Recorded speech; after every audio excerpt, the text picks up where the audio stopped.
وفاقی وزیر تحریک فضل چودھری کا کہنا ہے کہ آزاد کشمیر میں ایکشن کمیٹی کے 90% مطالبات تسلیم کر لیے گئے تھے۔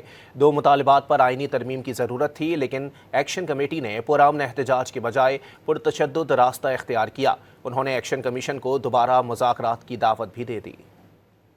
رات میں جو ہماری 12 گھنٹے کی طویل نشست ہوئی، جتنے بھی مطالبات جو کہ قابل عمل تھے، اور میں یہ کہوں گا کہ 90% مطالبات وہ تسلیم کر لیے گئے۔